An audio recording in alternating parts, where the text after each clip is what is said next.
la nuit où j'ai perdu mon emploi, je n'ai rien dit sur l'entreprise que je possédais en secret ni sur la maison au bord de mer qui était à mon nom.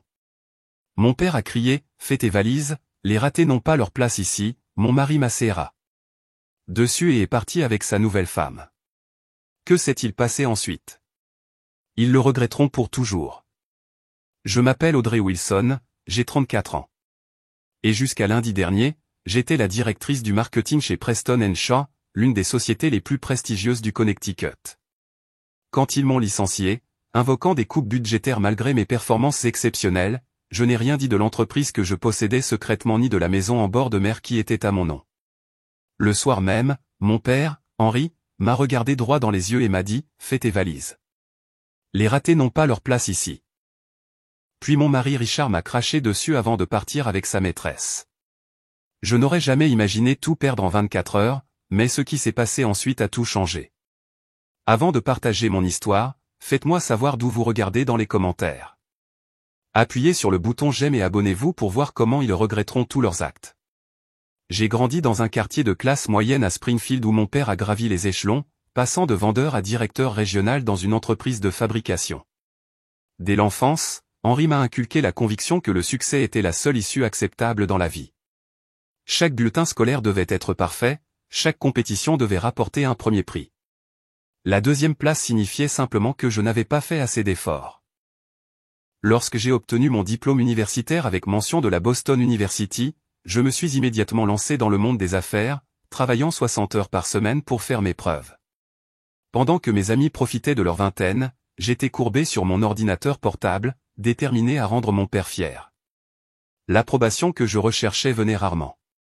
Au lieu de cela, chaque réussite était accueillie par un « Bien, maintenant, quelle est la prochaine étape ?» Il y a 5 ans, lors d'une conférence d'affaires à New York, j'ai rencontré Richard Blackwood. Il était charmant, confiant et travaillait comme directeur commercial pour une entreprise pharmaceutique. Son sourire a attiré mon attention à travers la pièce, et à la fin de la nuit, nous avions échangé nos numéros. Notre romance s'est accélérée. En 6 mois, nous étions fiancés.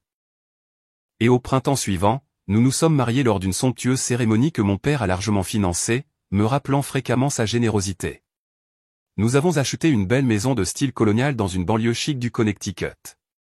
De l'extérieur, notre vie semblait parfaite. Richard conduisait une voiture allemande de luxe. J'ai gravi les échelons chez Preston & Shaw, devenant finalement leur directrice du marketing à l'âge de 31 ans. Nous organisions des dîners où les invités commentaient notre belle maison et notre mariage apparemment parfait.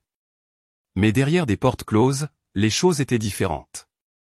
Alors que ma carrière continuait de prospérer, Richard devenait de plus en plus plein de ressentiment. Ce qui avait commencé par des blagues amusantes sur mon dévouement au travail s'est transformé en commentaires passifs-agressifs. Encore une nuit tardive, j'imagine. Preston & Shaw te possède maintenant. Lorsque j'ai reçu ma dernière promotion, Richard l'a à peine reconnu, changeant de sujet pour parler d'une affaire sur laquelle il travaillait.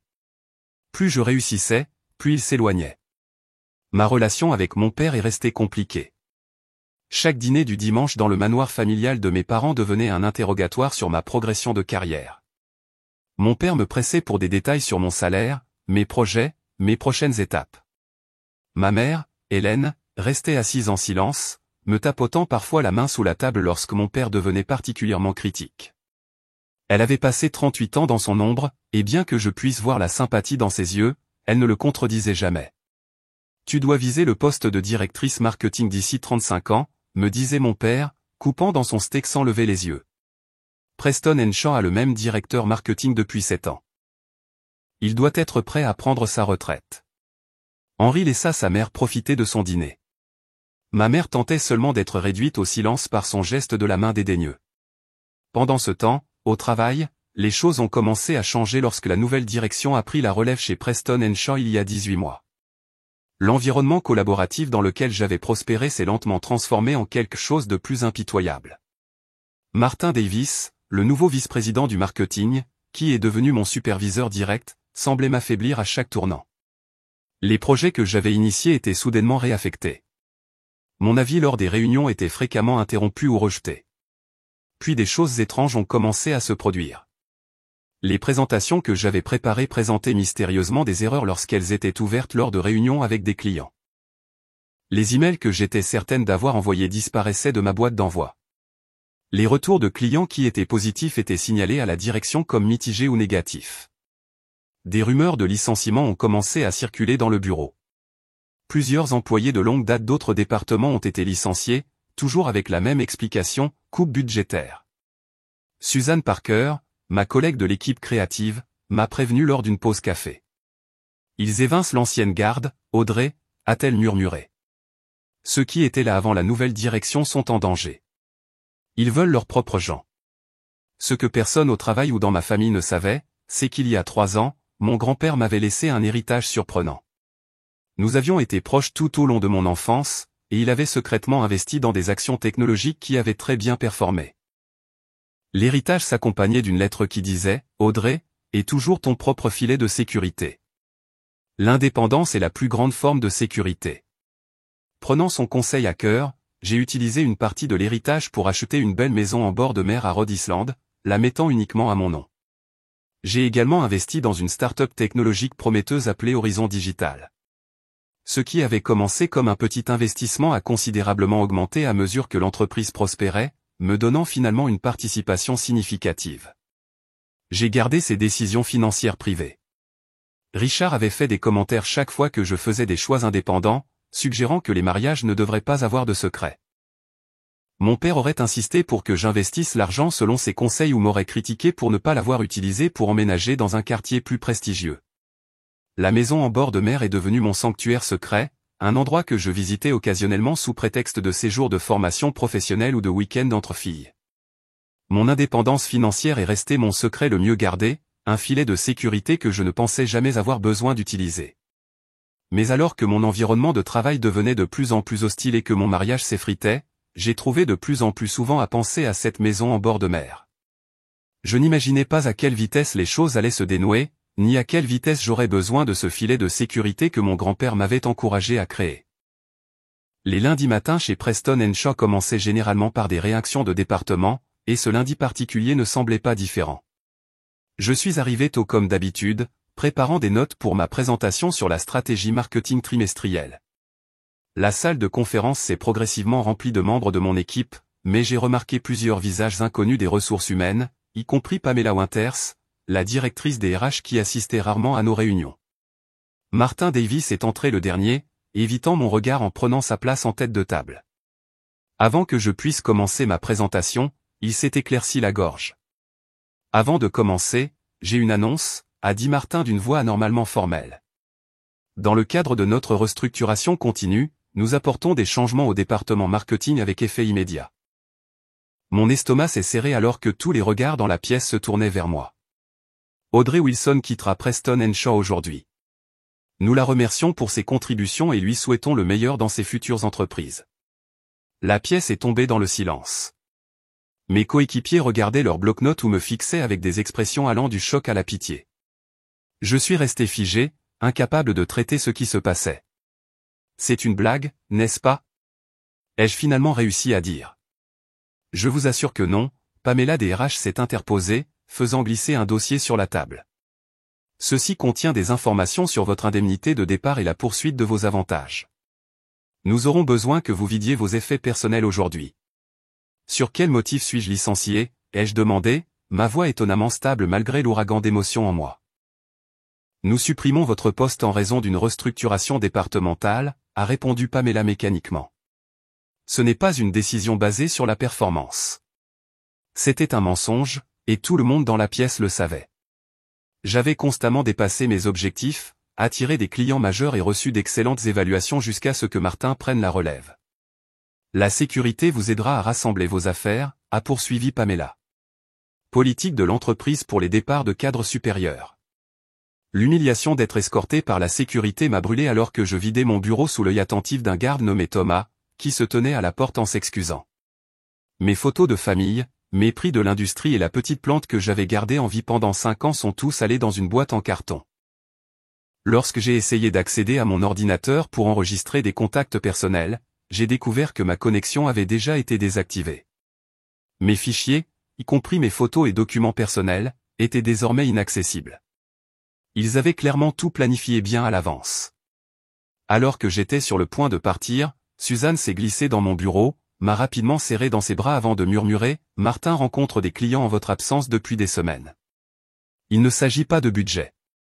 Appelle-moi plus tard. » Le garde de sécurité m'a escorté à travers le bureau, passant devant des collègues qui détournaient le regard, jusqu'à l'ascenseur et jusqu'à ma voiture dans le garage. Alors que je plaçais la boîte dans mon coffre, la réalité a commencé à s'imposer.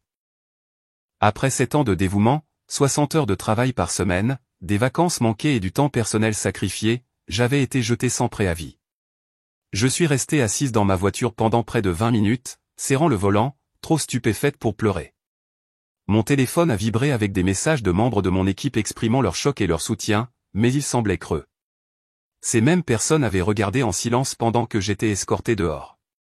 Le trajet de retour à la maison a été un brouillard.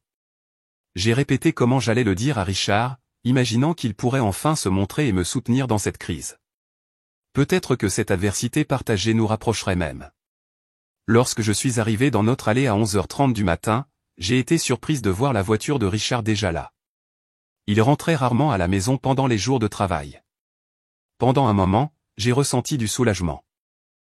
Je n'aurais pas à attendre pour partager ma nouvelle. Je suis entré par le garage en criant « Richard, tu es là ?» Il s'est passé quelque chose au travail. La maison était silencieuse à l'exception de sons étouffés venant de l'étage. En montant l'escalier, j'ai remarqué la mallette et la veste de Richard jetées négligemment sur l'escalier, ce qui était inhabituel pour ses habitudes généralement ordonnées. La porte de la chambre était entr'ouverte. Je l'ai poussé plus grand et j'ai figé. Richard s'habillait à la hâte, ses cheveux ébouriffés. La douche coulait dans notre salle de bain principale. « Audrey, qu'est-ce que tu fais à la maison ?» Sa voix était paniquée. Avant que je puisse répondre, son téléphone a vibré sur la table de chevet. J'ai aperçu l'écran. Un message de quelqu'un nommé Jessica avec 3 émojis cœur. « Qui est Jessica ?» ai-je demandé, ma voix à peine audible. Le visage de Richard est passé du choc à la colère en quelques secondes. « Pourquoi fouilles-tu dans mon téléphone, et pourquoi n'es-tu pas au travail ?»« Je viens de me faire virer », ai-je dit froidement. « Et tu n'as pas répondu à ma question. » La porte de la salle de bain s'est ouverte et une jeune femme est apparue, enveloppée dans mon peignoir. Elle semblait avoir une vingtaine d'années, avec de longs cheveux blonds. Elle a figé en me voyant.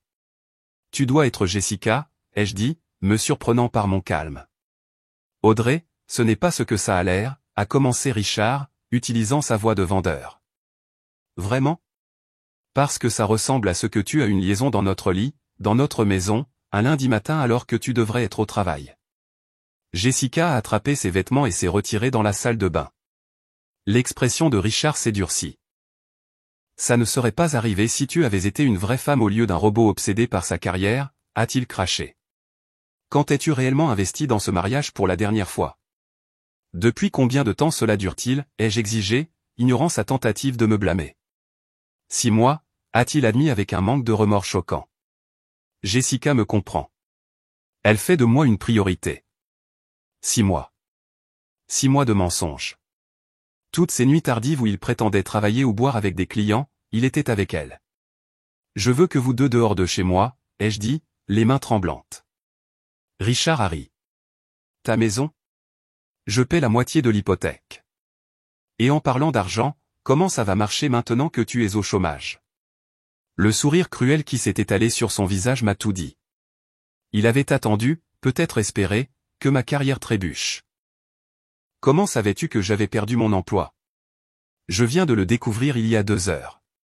La confusion momentanée de Richard a fait place à un autre sourire narquois. Je ne savais pas, mais je ne suis pas surprise. Tu es distraite depuis des mois. Je me suis rapproché de lui. Sors. Nous pourrons discuter de la maison et des finances plus tard, par avocats interposés. Des avocats ? Il a ri à nouveau. Avec quel argent, Audrey, celui de ton père ? Penses-tu qu'il te soutiendra maintenant que tu as échoué ? Quelque chose en moi a craqué. J'ai attrapé la photo encadrée de notre mariage sur la commode et l'ai lancée contre le mur. Le verre s'est brisé sur le parquet. Le visage de Richard s'est tordu de rage. Il s'est approché de moi, son doigt pointé vers mon visage. Tu es psychotique. Tu n'as rien sans moi. Rien. Puis il a fait quelque chose que je n'avais jamais imaginé possible. Il m'a craché au visage. La salive tiède a frappé ma joue pendant que je restais paralysé de choc. Jessica et moi allions te le dire ce week-end de toute façon, a-t-il dit, sortant une valise de l'armoire et y jetant des vêtements. Elle va emménager avec moi. Nous utiliserons ma prime pour verser un acompte sur un condo au centre-ville. Jessica est sortie de la salle de bain, complètement habillée, évitant mon regard alors qu'elle rassemblait rapidement son sac à main et son téléphone. Tu peux garder cette prison de banlieue, a poursuivi Richard. Je n'en ai jamais voulu de toute façon. C'était toujours l'idée de ton père de succès, pas la mienne. Mon téléphone a sonné, rompant la tension. Le nom de mon père s'affichait à l'écran. Parfait timing, a ricané Richard. Papa appelle pour vérifier sa petite fille. Peut-être qu'il peut arranger ça pour toi aussi. J'ai refusé l'appel, mais quelques instants plus tard, un message est apparu. Viens à la maison immédiatement. Ta mère et moi avons besoin de te parler. Richard a fermé sa valise et a pris la main de Jessica. À la porte de la chambre, il s'est retourné vers moi. Je reviendrai chercher le reste de mes affaires. Ne change pas les serrures si tu tiens à toi. Et puis ils sont partis. J'ai entendu la porte d'entrée claquer suivie du bruit de la voiture de Richard sortant de l'allée. Je suis resté dans ma chambre. Ma carrière et mon mariage brisés en l'espace de quelques heures l'un de l'autre. Et maintenant, d'après le message de mon père, il y avait plus à venir. Le trajet de 20 minutes jusqu'à la maison de mes parents à Fairfield ne m'a laissé que peu de temps pour me calmer. J'ai essayé d'essuyer mes larmes au feu rouge, j'ai appliqué de l'anti-cerne sur les cernes qui se formaient sous mes yeux et j'ai répété des explications qui pourraient satisfaire mon père. Rien ne semblait suffisant. Leur maison se dressait, imposante comme toujours au bout d'une allée circulaire, une maison coloniale à 5 chambres sur 2 acres de terrain parfaitement aménagés. Mon père l'avait achetée il y a 15 ans lorsqu'il était devenu PDG de son entreprise, un rappel physique constant de sa définition du succès. Ma mère a ouvert la porte avant que je puisse sonner. Il est dans son bureau, a-t-elle murmuré, ses yeux transmettant à la fois sympathie et avertissement. William est là aussi. Mon jeune frère, William, avait toujours été le médiateur de la famille, stratégiquement positionné entre les attentes de mon père et la réalité. Il travaillait pour l'entreprise de mon père, naviguant habilement dans le népotisme tout en conservant suffisamment d'indépendance pour garder sa santé mentale. Je les ai trouvés dans le bureau, mon père derrière son bureau en acajou. William était assis inconfortablement sur le canapé en cuir. Aucun des deux ne s'est levé quand je suis entré. « Assieds-toi, Audrey », a instruit mon père, me désignant la chaise en face de son bureau, me positionnant comme une employée en entretien. « Je préfère rester debout », ai-je répondu, rassemblant le peu de force qui me restait. La mâchoire de mon père s'est resserrée. J'ai reçu un appel préoccupant de Martin Davis cet après-midi. C'est un vieil ami de golf à moi. Bien sûr, il l'était. La connexion que j'ignorais jusqu'alors expliquait soudainement beaucoup de choses sur les 18 derniers mois. Martin m'a informé que tu avais été licencié de Preston & Shaw aujourd'hui. Il a dit qu'ils avaient des préoccupations concernant ton engagement et ta performance depuis un certain temps. C'est complètement faux, ai-je dit, ma voix montant. J'étais leur directrice la plus performante. C'était politique, pas basé sur la performance. Mon père a agité la main avec dédain. Il y a toujours 2 côtés à ces situations, Audrey. La question importante est, quel est ton plan? Aucune sympathie, aucun bénéfice du doute, juste une pression immédiate pour trouver une solution. Je viens de perdre mon emploi il y a 6 heures, papa. Je n'ai pas encore de plan complètement formé. C'est exactement le problème, a-t-il répondu, se levant pour souligner son propos. Tu as toujours manqué de prévoyance. Le succès demande d'anticiper les obstacles. Ma mère est entrée avec un plateau de café, son offre de paix traditionnelle lors des conflits familiaux. Le dîner sera prêt dans 30 minutes, a-t-elle annoncé à personne en particulier. Je ne savais pas que je restais pour dîner, ai-je dit. Bien sûr que tu restes, a répondu mon père. Nous devons discuter de tes prochaines étapes. William pourrait avoir des contacts chez Brunswick Marketing. William s'est déplacé inconfortablement. Je peux passer quelques appels, a-t-il offert, son ton suggérant la futilité de tels efforts. J'apprécie, mais j'ai besoin de temps pour assimiler ce qui s'est passé aujourd'hui, ai-je dit. Mon père a ricané. Le temps est un luxe pour les gens qui réussissent, Audrey. Tu dois envoyer des CV ce soir. Il y a plus, ai-je dit, décidant d'arracher les deux pansements d'un coup. Richard et moi nous séparons. Je l'ai surpris avec une autre femme aujourd'hui. La pièce est tombée dans le silence. La main de ma mère s'est portée à sa bouche. William a regardé le sol. Eh bien, a finalement dit mon père, peut-être que si tu avais davantage prêté attention à ton mariage et moins à ta carrière, cela ne serait pas arrivé. Ces mots m'ont frappé comme un coup physique. Tu me blâmes vraiment pour la liaison de Richard? Henri, a interjeté ma mère, ce n'est pas juste. La vie n'est pas juste, Hélène, a-t-il rétorqué. Et Audrey doit entendre la vérité. Tu as insisté pour obtenir cette promotion l'année dernière malgré les inquiétudes de Richard concernant tes heures. Tu as insisté pour faire ce voyage d'affaires à Londres alors que tu aurais dû être à son dîner d'entreprise. Les actions ont des conséquences. Je n'arrivais pas à croire ce que j'entendais. Richard me trompe depuis 6 mois avec une femme de son bureau. Comment est-ce ma faute, exactement? Les hommes ont des besoins, Audrey, a répondu mon père, comme s'il expliquait quelque chose à un enfant. Quand les femmes deviennent trop indépendantes, trop axées sur leur carrière, les hommes cherchent souvent de la validation ailleurs. C'est dégoûtant, ai-je murmuré. C'est la réalité, a-t-il rétorqué. Maintenant, tu as perdu ton emploi et ton mariage le même jour. Qu'est-ce que cela te dit sur tes priorités? Ma mère a de nouveau tenté de désamorcer la situation. Parlons-en pendant le dîner. J'ai fait ton poulet préféré, Audrey. Nous nous sommes installés dans la salle à manger dans un silence tendu. Le cadre de table élaboré avec de la vaisselle fine et des verres en cristal semblait absurdement formel compte tenu des circonstances. J'ai parlé à Richard cet après-midi, a annoncé mon père alors que nous nous asseyions. La révélation m'a stupéfaite. Tu as quoi? Il m'a appelé, très contrarié. Il a dit que tu avais jeté des choses et que tu étais devenu hystérique quand il avait suggéré une séparation. Il était dans notre lit avec une autre femme, ai-je exclamé. Et il n'a pas suggéré une séparation. Il m'a craché au visage et est parti avec elle. Ça ne ressemble pas à Richard, a répondu mon père calmement. Il a toujours été mesuré. J'imagine que tu exagères. Pourquoi inventerais-je ça? Ai-je demandé. Parce que tu es émotive en ce moment, a-t-il dit. Richard a mentionné que tu étais instable ces derniers temps, peut-être à cause du stress au travail. Mon frère a finalement pris la parole. Papa, peut-être que nous devrions entendre entièrement le point de vue d'Audrey avant de tirer des conclusions. Mon père l'a ignoré. Richard a également mentionné des préoccupations financières maintenant que tu es au chômage. Il s'inquiétait de tes habitudes de dépenses. J'ai ri amèrement. Mes habitudes de dépenses? Richard a acheté une montre de 40 000 $ le mois dernier. Il loue une nouvelle voiture tous les 2 ans. Néanmoins, a poursuivi mon père, tu dois considérer sérieusement ta situation financière. Ta mère et moi ne pouvons pas soutenir de mauvaises décisions. Je ne vous ai pas demandé votre soutien, ai-je dit doucement. Pas encore, a-t-il répondu. Mais sans emploi et avec un divorce en vue, ce n'est qu'une question de temps.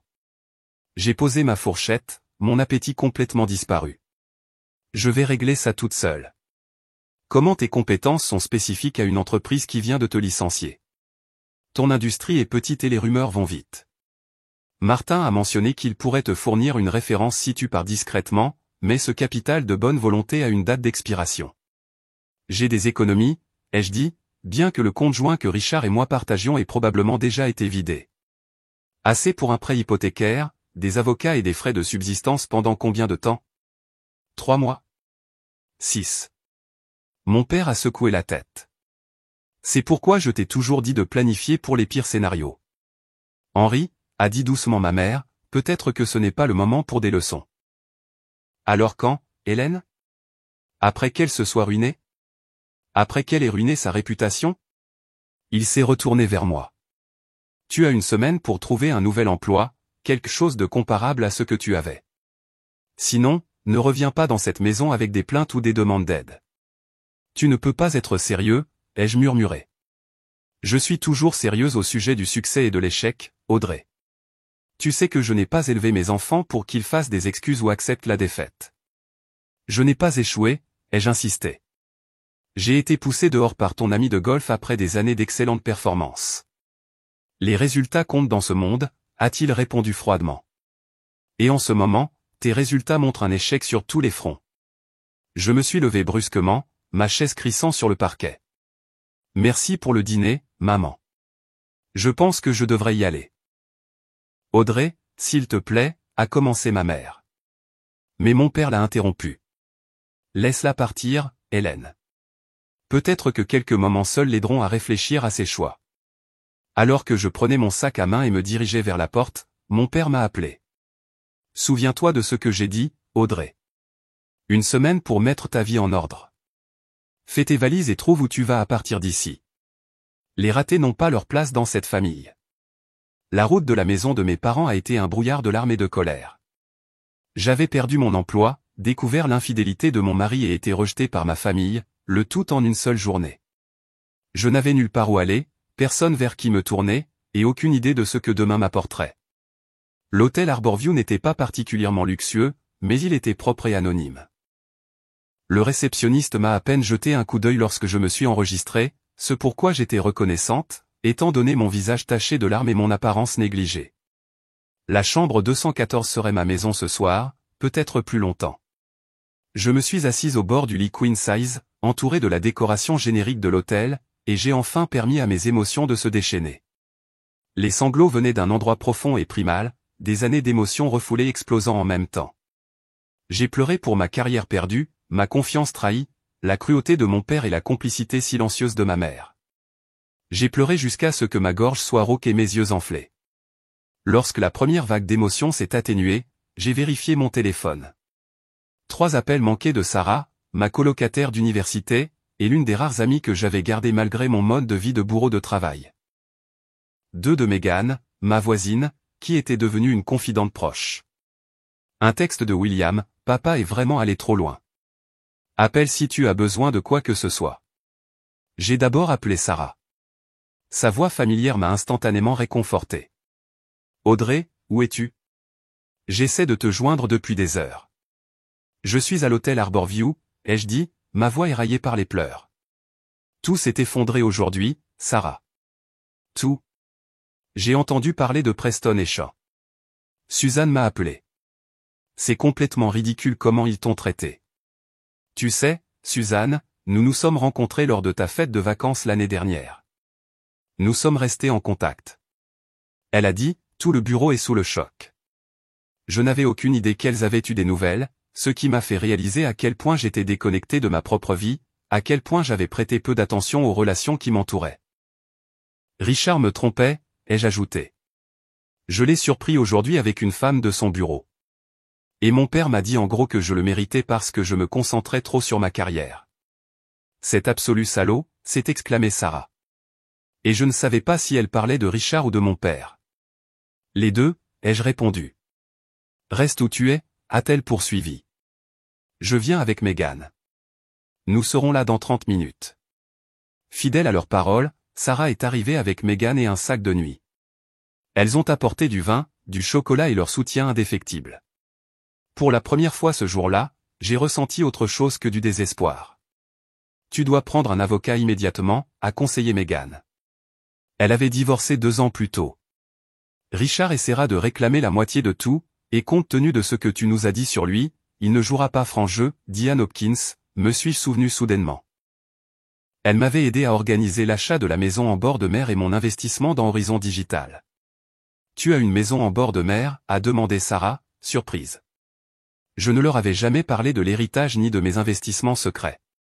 C'était devenu une telle habitude de garder ces choses privées que j'avais maintenu le secret même avec mes amis les plus proches. Mon grand-père m'a laissé un héritage il y a 3 ans, ai-je expliqué. Je l'ai utilisé pour acheter un endroit à Rhode Island et investir dans une start-up technologique. Richard ne le sait pas. Ma famille non plus.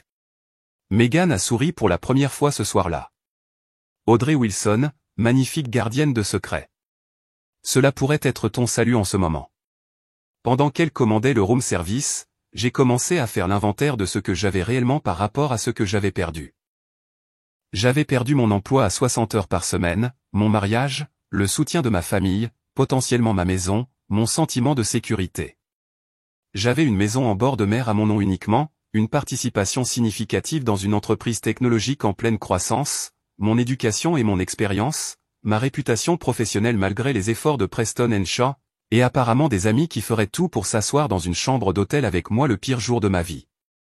J'ai ouvert mon ordinateur portable et j'ai consulté les documents relatifs à Horizon Digital. Mon investissement initial de 50 000 $ de mon héritage avait considérablement augmenté à mesure que l'entreprise sécurisait des rondes de financement supplémentaires. Selon la dernière évaluation, ma participation valait plus de 2 millions de dollars sur papier. La maison en bord de mer achetée pour 400 000 $ s'était probablement également appréciée. Tu dois protéger ces actifs avant que Richard ne les découvre, a insisté Megan. Appelle Diane demain matin.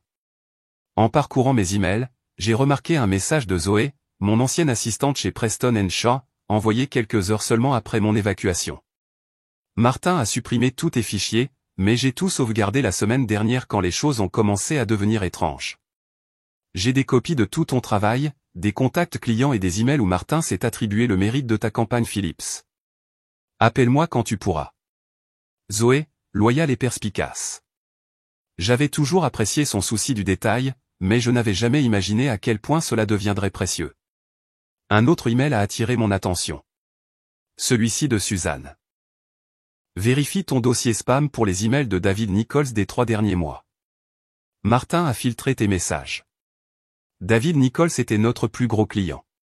J'ai immédiatement vérifié mon dossier spam et trouvé des dizaines de mails de David, y compris plusieurs exprimant leur confusion quant à la raison pour laquelle j'avais cessé de répondre à ces messages et leurs préoccupations concernant les récentes orientations de campagne.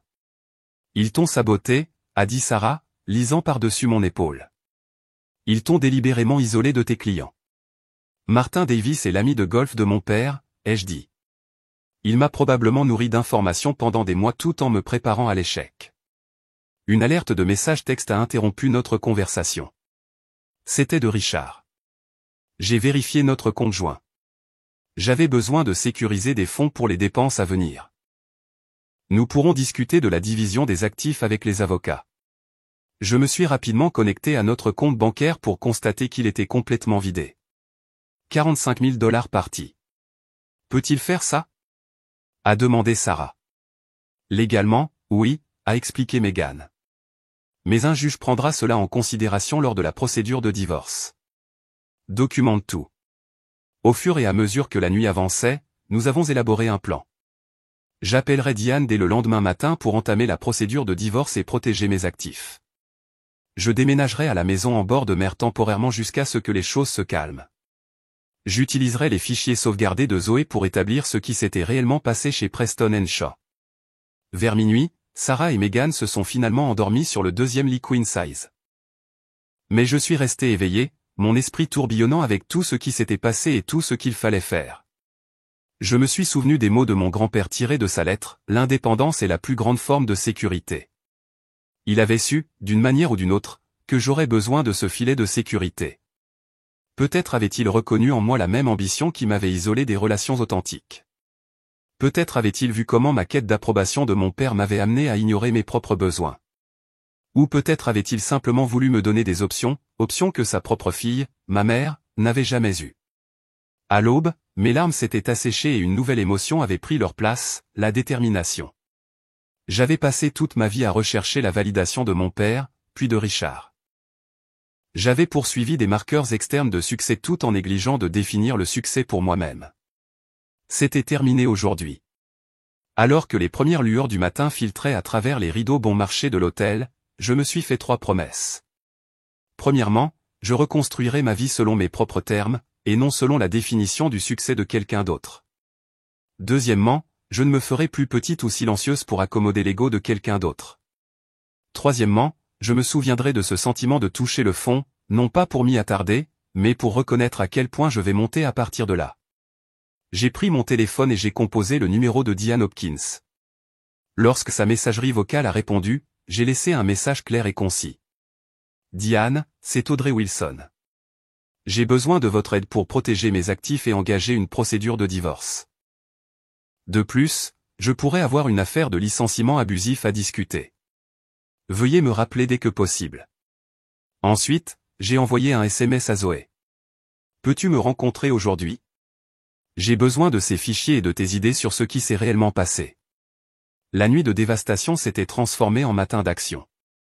Et pour la première fois de ma vie d'adulte, j'agissais uniquement pour moi-même, non pour plaire à mon père, ni pour soutenir mon mari, ni pour impressionner mes collègues. C'était à la fois terrifiant et libérateur. Alors que Sarah et Meghan se réveillaient, j'ai passé un dernier appel au gardien de la maison en bord de mer, haranguant la préparation des lieux pour mon arrivée. Il était temps de réclamer le filet de sécurité que mon grand-père m'avait aidé à créer. Il était temps de disparaître de la vie que tout le monde pensait connaître et d'émerger en tant que femme que j'étais censée être. Le bureau de Diane Hopkins projetait exactement le genre de confiance dont j'avais besoin. Situé au centre-ville de Hartford, le coin bureau donnait sur les fenêtres du sol au plafond, un mobilier minimaliste et des murs ornés de ses diplômes de droit et de reconnaissance professionnelle. Diane elle-même, une femme aux traits fins, la cinquantaine, aux cheveux argentés prématurés, avait l'air sévère, comme quelqu'un qui avait brisé d'innombrables plafonds de verre. « Laissez-moi comprendre », a-t-elle dit après que j'ai raconté les événements de la veille. En l'espace de 24 heures, vous avez été licencié de votre poste, découvert l'infidélité de votre mari, et avez été essentiellement désavoué par votre père. Cela couvre à peu près, ai-je répondu. Et votre mari a vidé votre compte joint de 45 000 $? Oui. Mais il ignore votre propriété de la maison de Rhode Island ou votre participation dans Horizon Digital. Correct. Celles-ci ont été achetées avec mon héritage et gardées séparément. Diane a souri pour la première fois. Alors nous commençons dans une bien meilleure position que la plupart de mes clients. La première priorité est de déposer une demande de divorce immédiatement en citant l'adultère. Le Rhode Island est un État sans faute, ce qui joue en notre faveur. Elle a sorti plusieurs formulaires et a commencé à les remplir avec une diligence habituelle. Ensuite, nous devons documenter le retrait des fonds de votre compte joint. Ce sera considéré comme une dissipation des biens matrimoniaux et jouera fortement en votre faveur. Et mon emploi? Ai-je demandé. Ai-je un recours? Possiblement. Le droit du travail n'est pas ma spécialité, mais si vous avez des preuves de sabotage ou de discrimination, il pourrait y avoir une affaire de licenciement abusif. Je peux vous référer à un collègue spécialisé dans ce domaine. À la fin de notre réunion de 2 heures, nous avions rédigé les papiers du divorce, documenté le compte bancaire vidé et créé une stratégie pour protéger mes actifs séparés. Diane m'a également conseillé de déménager immédiatement à la maison en bord de mer, une résidence à Rhode Island simplifiera la procédure de divorce, a-t-elle expliqué. Et franchement, cela mettra une distance physique entre vous et les personnes qui vous ont trahi. En quittant son bureau, j'ai ressenti les premières étincelles de contrôle revenir. La prochaine étape était la maison en bord de mer, un endroit qui avait auparavant été une simple retraite occasionnelle, mais qui deviendrait maintenant mon sanctuaire. La propriété était située sur une petite falaise surplombant l'Atlantique, une structure moderne de 2 chambres avec des murs de verre face à l'océan. Le gardien, Monsieur Jennings, l'avait préparé comme demandé, remplissant le réfrigérateur et aérant les pièces qui étaient restées fermées pendant des mois. « Vous restez longtemps cette fois, mademoiselle Wilson ?» a-t-il demandé en me tendant les clés. « Indéfiniment » ai-je répondu. « C'est ma maison maintenant. » Cet après-midi-là, j'ai rencontré Zoé dans un café à mi-chemin entre le Connecticut et le Rhode Island. Elle est arrivée avec un disque dur externe contenant tous mes fichiers de travail, mes communications avec les clients et les preuves du sabotage qui avait eu lieu. Martin a redirigé tous les emails des clients principaux vers lui-même il y a 3 mois, a-t-elle expliqué. Il répondait comme s'il était vous, manquant délibérément des demandes clés de clients ou modifiant des points stratégiques que vous aviez établis. Comment avez-vous découvert cela? Harold, le gars de l'informatique, a un faible pour moi, a-t-elle admis avec un léger rougissement. Il a mentionné le protocole de routage de mes inhabituels, pensant que j'étais déjà au courant. Le disque dur contenait des dizaines d'exemples de Martin s'attribuant mon travail, modifiant mes présentations avant les réunions avec les clients et sapant systématiquement ma position. C'était plus que suffisant pour une affaire de licenciement abusif, voire même un procès en diffamation. « Que allez-vous faire maintenant ?» a demandé Zoé. « D'abord, je dois sécuriser mon avenir », ai-je répondu. « Mais après cela, il y aura des conséquences pour Preston & Shaw. » Mon prochain appel était au conseil d'administration d'Horizon Digital. En tant qu'investisseuse importante, j'avais assisté à des réunions, mais j'avais joué un rôle principalement passif, permettant aux fondateurs de diriger l'entreprise sans ingérence. Aujourd'hui, j'ai demandé une réunion d'urgence. 2 jours plus tard, j'étais assise en face d'Alex Mercer et Jordan Williams, les cofondateurs d'Horizon, dans leur bureau de San Francisco. J'avais pris l'avion spécifiquement pour cette réunion en utilisant l'une de mes cartes de crédit que Richard ne connaissait pas. Audrey, nous avons été surpris par votre demande, a commencé Alex. Tout va bien? En fait, non, ai-je répondu honnêtement. Ma situation professionnelle et personnelle a considérablement changé et je dois prendre un rôle plus actif dans mes investissements. J'ai expliqué ma situation sans émotion ni détails inutiles. C'étaient des hommes d'affaires et je me suis adressé à eux en tant que femme d'affaires. Je vois, a dit Jordan quand j'ai terminé, et comment pouvons-nous aider? Deux choses. Premièrement, j'aimerais officialiser mon rôle consultatif auprès d'Horizon. Mon expertise en marketing pourrait bénéficier à l'entreprise alors que vous entrez dans votre phase de croissance. Ils ont échangé des regards, visiblement intrigués. Nous avons discuté de l'embauche d'un leader marketing, a admis Alex. Votre expérience serait idéale. Deuxièmement, ai-je poursuivi, je voudrais accélérer la prochaine levée de fonds. Mes informations suggèrent que Preston & Shaw rencontre des défis internes qui pourraient présenter une opportunité d'acquisition. C'était un risque calculé. Preston & Shaw n'était pas une société cotée en bourse, mais les rumeurs de l'industrie suggéraient qu'elle cherchait des investissements supplémentaires en raison de pertes de clients. Si Horizon pouvait se positionner comme un partenaire potentiel d'achat ou de fusion, cela provoquerait des ondes de choc dans l'industrie. À la fin de la réunion, nous avions rédigé un accord me faisant conseillère marketing en chef pour Horizon Digital avec un salaire modeste et une compensation en actions supplémentaires. Plus important encore, ils ont accepté ma suggestion stratégique concernant Preston & Shaw. La nouvelle a éclaté la semaine suivante. La start-up technologique Horizon Digital manifeste son intérêt pour la société de marketing traditionnelle Preston & Shaw. L'article me citait directement en tant qu'investisseuse majeure et conseillère marketing en chef nouvellement nommée, discutant des synergies entre l'innovation numérique et l'expertise marketing traditionnelle. La réaction a été immédiate. Mon téléphone a explosé avec des messages d'anciens collègues, de contacts de l'industrie et de clients curieux de ce développement inattendu. Le cours de l'action de Preston & Shaw a bondi à la perspective d'acquisition, puis a chuté lorsque des documents internes ont mystérieusement fuité dans des publications spécialisées, montrant l'insatisfaction des clients et le tumulte de la direction. Martin Davis m'a appelé directement, sa voix tendue. « Qu'est-ce que tu fabriques, Audrey ?»« J'explore des opportunités d'affaires, ai-je répondu calmement. « Y a-t-il un problème ? Tu sais exactement ce que tu fais. » Le conseil est en mode crise à cause de ces fuites et des rumeurs d'acquisition. Peut-être qu'ils auraient dû considérer les implications de licencier leur directrice la plus performante sous de faux prétextes, ai-je suggéré. Au fait, comment se porte le comte Phillips ? J'ai entendu dire que David était mécontent des récentes orientations de campagne. Son inspiration brusque a confirmé ce que je soupçonnais.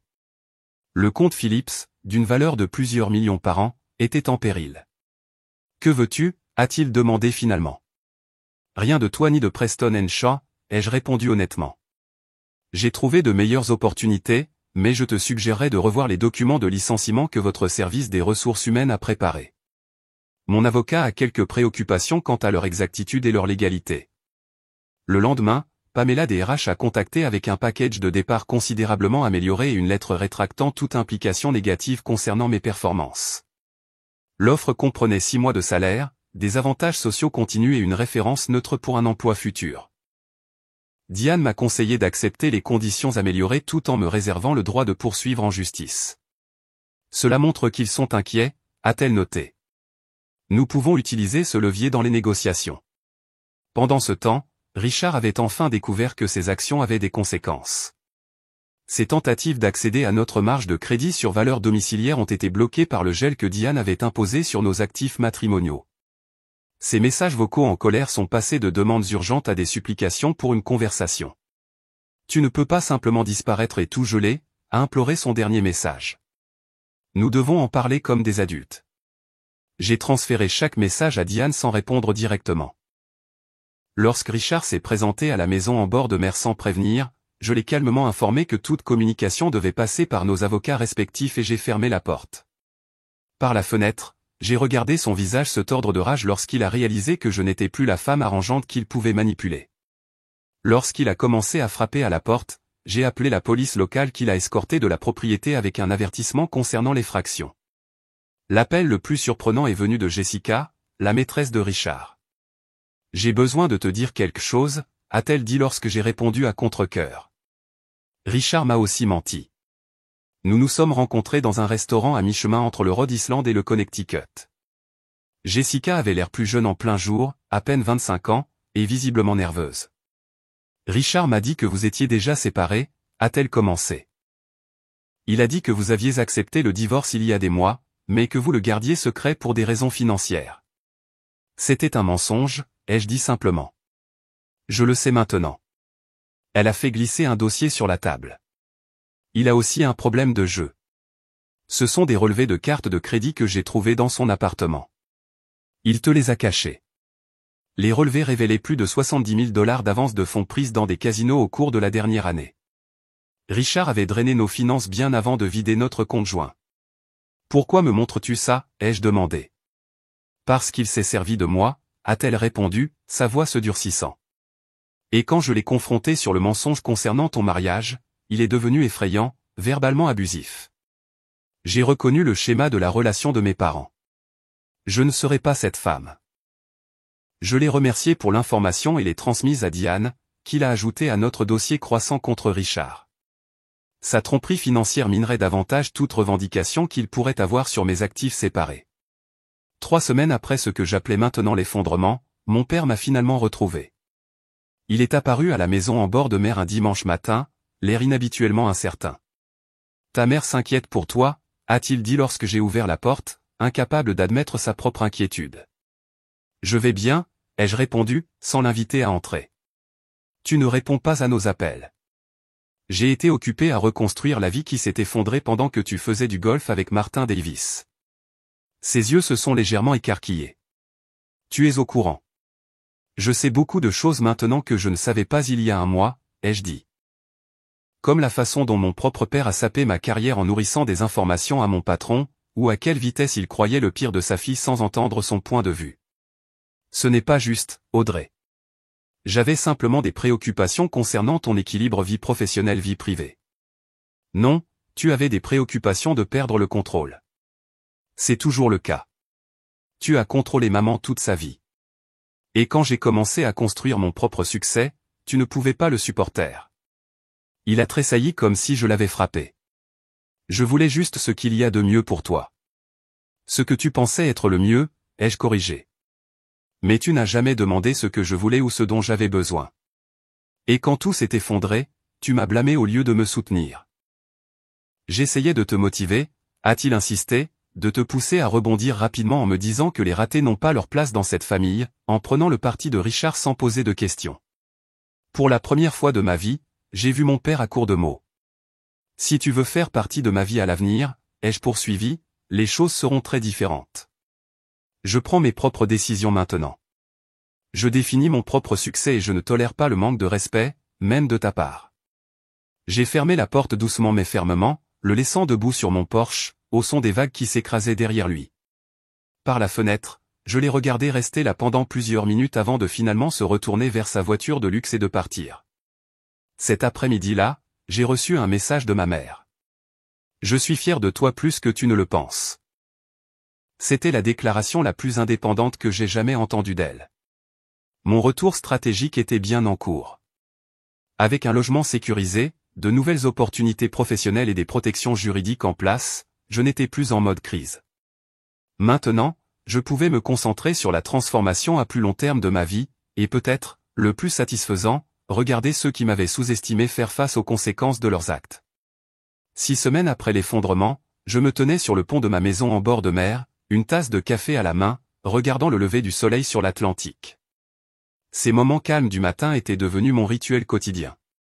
Un moment pour réfléchir à quel point ma vie avait radicalement changé. Mon téléphone a vibré avec une alerte d'actualité. Les actions de Preston & Shaw chutent dans un contexte d'exode des clients et de remaniement de la direction. J'ai souri en ouvrant l'article pour y trouver exactement ce que j'avais anticipé. Suite aux fuites sur l'insatisfaction des clients, 3 comptes majeurs avaient retiré leurs affaires, invoquant des ruptures de relations et un désalignement stratégique. Le compte Philips, d'une valeur de 7 millions de dollars par an, avait été le premier à partir. L'article poursuivait, dans un développement stupéfiant, Martin Davis, vice-président du marketing, et plusieurs hauts dirigeants ont été limogés par le conseil d'administration suite à une enquête interne sur les pratiques de gestion des clients et les violations éthiques potentielles. La justice avait une douceur particulière lorsqu'elle arrivait par des conséquences naturelles plutôt que par une action directe. Je n'avais pas divulgué ces rapports de clients, bien que je savais certainement qui l'avait fait. Zoé, avec son efficacité silencieuse et son réseau surprenant d'alliés au sein de Preston & Shaw, avait simplement veillé à ce que la vérité parvienne aux canaux appropriés. Mon téléphone a sonné, affichant le nom de Suzanne. « As-tu vu les nouvelles » a-t-elle demandé sans préambule. « Je suis juste en train de les lire » ai-je répondu. « Comment ça se passe à l'intérieur ?»« Le chaos » a-t-elle dit, sans se gêner de sa satisfaction. Le conseil a fait appel à des auditeurs qui ont découvert que Martin falsifiait les rapports de retour des clients depuis des mois. Ils ont également trouvé des preuves qu'il redirigeait tes emails et s'attribuait tes stratégies. Et Pamela des RH a démissionné hier. Apparemment, elle avait été avertie d'une exposition juridique potentielle pour son rôle dans ton licenciement. La conversation s'est orientée vers la situation de Suzanne. Elle s'était vue offrir une promotion pour combler le vide de leadership, mais elle envisageait d'autres options. En fait, a-t-elle avancé, je me demandais s'il y avait des opportunités chez Horizon Digital. Leur approche marketing est fascinante. C'était la 3e demande de ce genre que je recevais d'anciens collègues la semaine précédente. J'ai promis de faire une introduction auprès de l'équipe de recrutement, bien que je me sois récusé de toute implication directe pour éviter toute apparence de débauchage. Mon entreprise de conseil, Wilson Strategic Communication, avait été lancée 2 semaines plus tôt et avait déjà décroché 3 clients, dont David Nichols, qui avait hâte de travailler directement avec moi après le débâcle de Preston & Shaw. La 2e chambre de la maison en bord de mer avait été convertie en un bureau fonctionnel, et j'avais embauché un assistant virtuel pour gérer la planification et l'administration. Plus tard dans la matinée, Diane m'a appelé avec des nouvelles sur la procédure de divorce. L'avocat de Richard a contacté au sujet d'un règlement, a-t-elle rapporté. Ils sont soudainement très désireux de résoudre cela rapidement. Pourquoi ce changement, ai-je demandé, bien que j'ai mes soupçons. Il semble que ces dettes de jeu n'étaient que la partie visible de l'iceberg. Richard a emprunté de l'argent à des individus peu recommandables. Il a besoin d'argent et il en a besoin bientôt. Combien veut-il ? C'est la partie intéressante. Il propose de renoncer à toutes les revendications sur tes actifs séparés et la maison en échange de $50 000 et de l'annulation de ses dettes.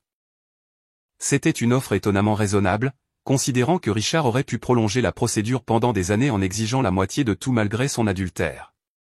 Quel est ton conseil ? Ai-je demandé.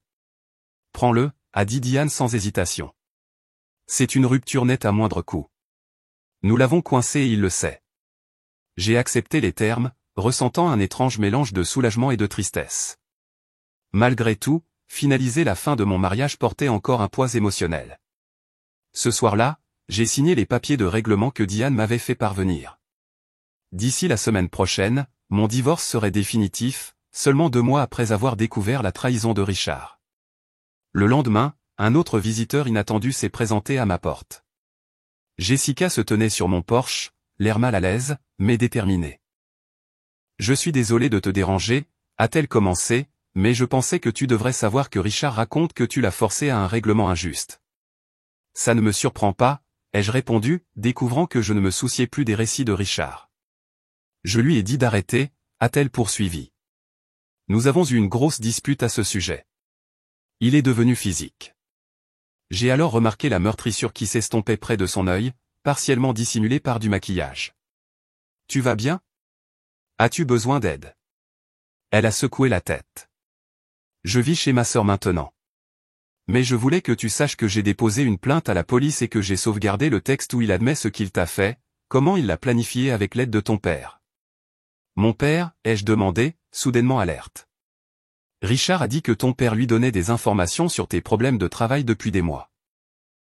Il discutait de la façon de te gérer lorsque la défaillance inévitable se produirait. Elle a sorti son téléphone, me montrant des échanges de messages qui confirmaient cette conspiration. Puis-je avoir des copies de ceci ? Ai-je demandé, ma voix stable malgré le sentiment renouvelé de trahison. C'est pour ça que je suis venu, a-t-elle répondu. Je pensais que tu méritais de connaître la vérité. Après son départ, j'ai transmis le texte à Diane avec un simple message. FYI, aucune action n'est nécessaire. La révélation de l'implication plus profonde de mon père m'a blessé, mais elle n'avait plus de pouvoir sur moi. J'avais déjà commencé le processus de redéfinition de cette relation selon mes propres termes. En parlant de mon père, il avait fait 3 tentatives pour me voir depuis sa première visite. À chaque fois, j'avais refusé, déclarant que j'avais besoin de plus de temps. Son dernier message avait montré les premiers signes d'une réflexion sincère. Je me suis peut-être trompé sur certaines choses. Quand tu seras prête à parler, j'écouterai plus et je parlerai moins. C'était un progrès, aussi petit soit-il. Ma mère avait été plus directe dans sa communication, appelant chaque semaine avec des nouvelles de sa vie et me posant des questions réfléchies sur la mienne. Elle avait même mentionné avoir pris un emploi à temps partiel à la bibliothèque locale, quelque chose que mon père avait auparavant découragé.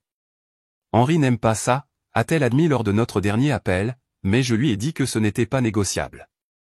Le subtil changement dans leur dynamique de pouvoir de 40 ans me fascinait. Peut-être que mon propre combat contre le contrôle de mon père lui avait donné la permission de retrouver une certaine indépendance.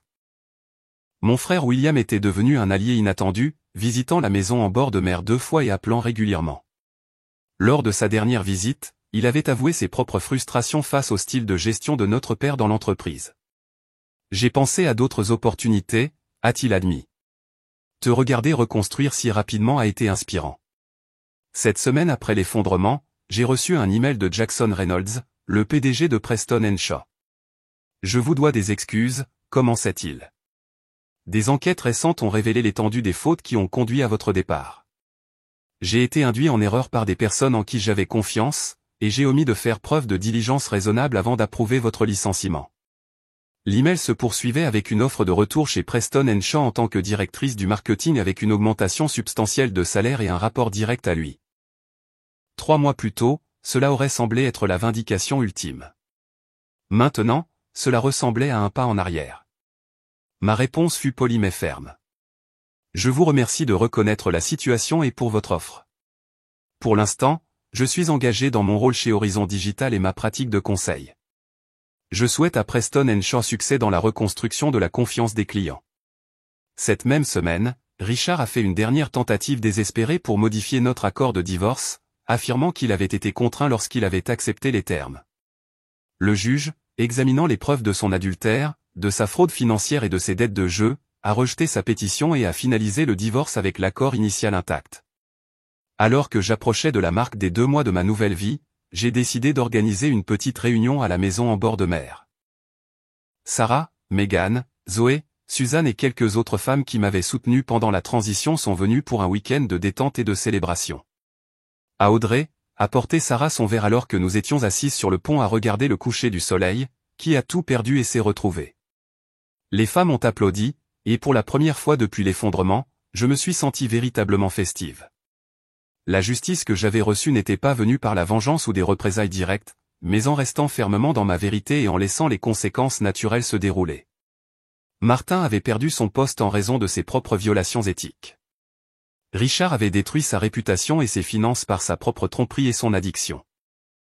Mon père reconnaissait lentement le coût de son comportement contrôlant alors que ses 2 enfants établissaient des limites et que sa femme affirmait son indépendance. Et j'avais découvert que perdre ce que je pensais être tout m'avait en fait libéré pour créer quelque chose de plus authentique et épanouissant. La justice rendue n'était pas seulement que les autres subissent les conséquences, mais que j'ai enfin revendiqué la vie que je méritais.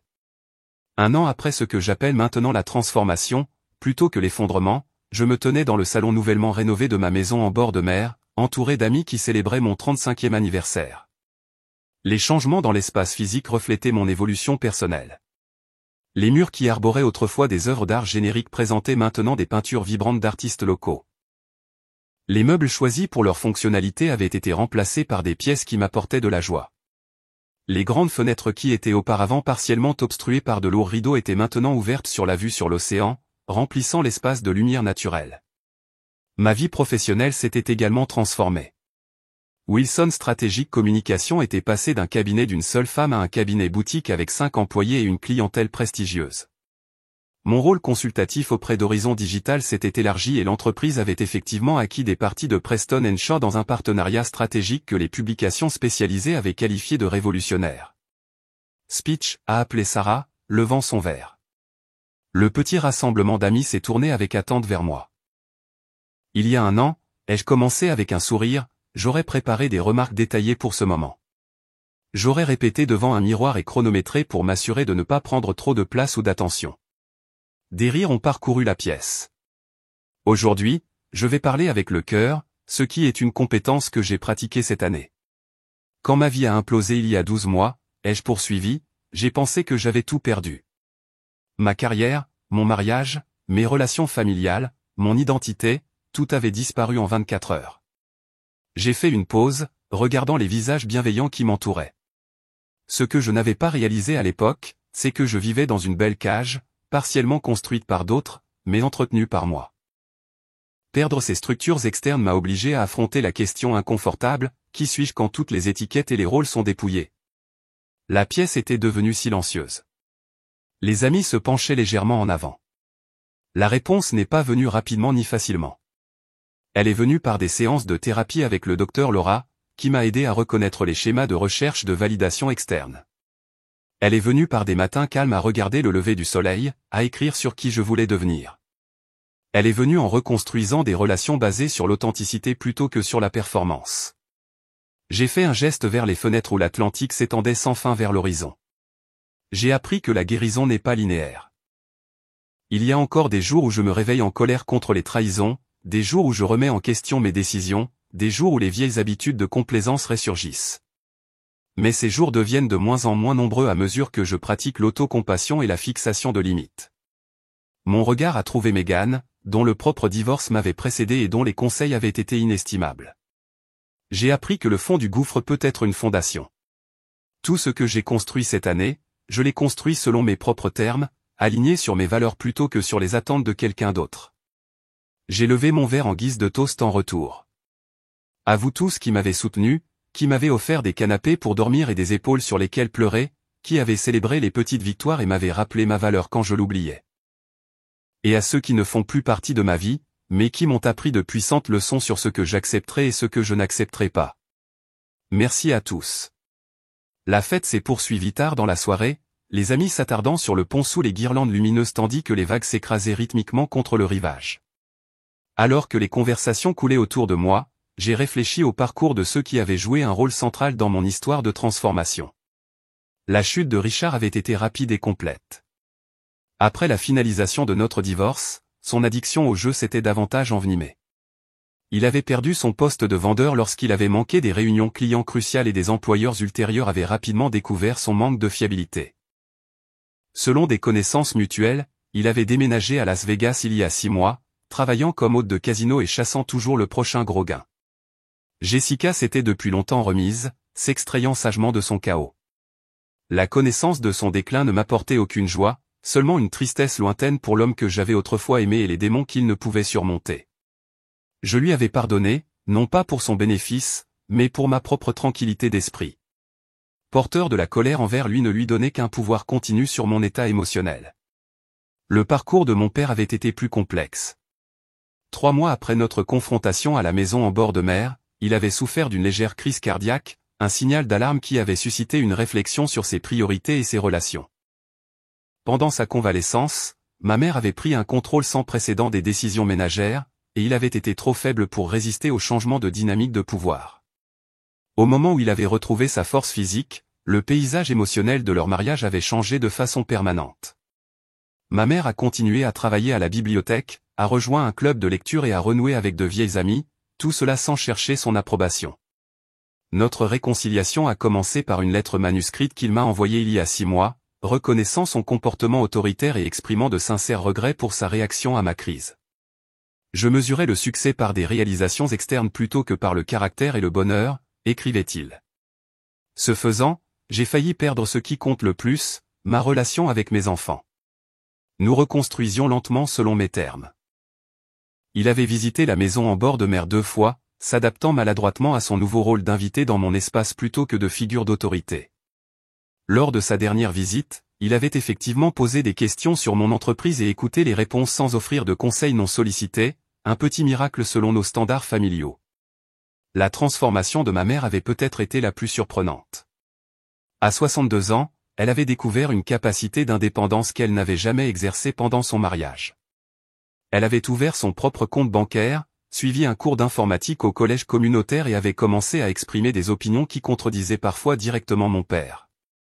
J'ai perdu des décennies à essayer de rendre ton père heureux au détriment de mes propres besoins, m'a-t-elle dit lors d'un déjeuner privé le mois dernier. Te regarder reconstruire ta vie selon tes propres termes m'a inspiré à examiner ce que je veux vraiment de mes années restantes. William avait finalement quitté l'entreprise de notre père, acceptant un poste auprès d'un concurrent qui correspondait mieux à ses valeurs et à son style de gestion. La séparation professionnelle avait ironiquement amélioré leur relation personnelle, éliminant les dynamiques complexes du travail pour un parent autoritaire. Mon propre parcours de guérison se poursuivait quotidiennement. Dr Laura, ma thérapeute, m'avait aidé à identifier et à résoudre les schémas de recherche de validation externe et de perfectionnisme. Le succès et l'estime de soi ne sont pas la même chose, me rappelait-elle régulièrement. L'un peut fluctuer tandis que l'autre reste constant. J'avais développé des pratiques qui soutenaient mon bien-être. Méditation matinale, surplombant l'océan, exercices réguliers, temps délimité autour du travail et des connexions sociales qui m'énergisaient plutôt que de m'épuiser. J'avais appris à écouter les signaux de stress de mon corps et à y répondre avec des soins personnels plutôt qu'en me surpassant à tout prix. Romantiquement, j'avais procédé avec prudence. Daniel Reynolds, un conseiller en investissement éthique que j'ai rencontré par le biais de contacts professionnels, était devenu une présence régulière dans ma vie au cours des 4 derniers mois. Notre relation s'était développée lentement, avec une communication claire et un respect mutuel. Contrairement à Richard, Daniel appréciait mon succès professionnel et avait sa propre carrière bien établie, éliminant la dynamique compétitive qui avait empoisonné mon mariage. L'un des aspects les plus gratifiants de ma nouvelle vie était le programme de mentorat que j'avais mis en place pour les femmes dans le monde des affaires. Utilisant mes contacts et mon expérience, j'ai créé un réseau qui fournissait des conseils, des opportunités et du soutien aux femmes naviguant dans les environnements professionnels ou lançant leurs propres entreprises. Les réunions mensuelles qui se tenaient chez moi étaient devenues un moment fort pour toutes les personnes impliquées, créant une communauté de femmes ambitieuses qui se soutenaient mutuellement plutôt que de se faire concurrence. Il y a 3 mois, en rangeant de vieux papiers, j'ai découvert une autre lettre de mon grand-père cachée dans un livre qu'il m'avait donné des années auparavant. Audrey, disait-elle, la véritable mesure du succès n'est pas ce que tu accumules, mais qui tu deviens dans le processus. Choisis la croissance plutôt que le confort, l'authenticité plutôt que l'approbation, et la liberté plutôt que la sécurité lorsque c'est nécessaire. Ces choix te serviront bien en temps difficile. Sa sagesse, traversant le temps et les circonstances, m'avait fait pleurer. J'avais visité sa tombe le week-end suivant, déposé des fleurs fraîches et l'avais silencieusement remercié pour la clairvoyance qui m'avait fourni non seulement une sécurité financière, mais aussi un guide philosophique lorsque j'en avais le plus besoin. Alors que la fête d'anniversaire se terminait et que les amis commençaient à partir avec des câlins chaleureux et des promesses de se revoir bientôt, je me suis promené seul au bord de ma propriété où des marches en bois menaient à la plage.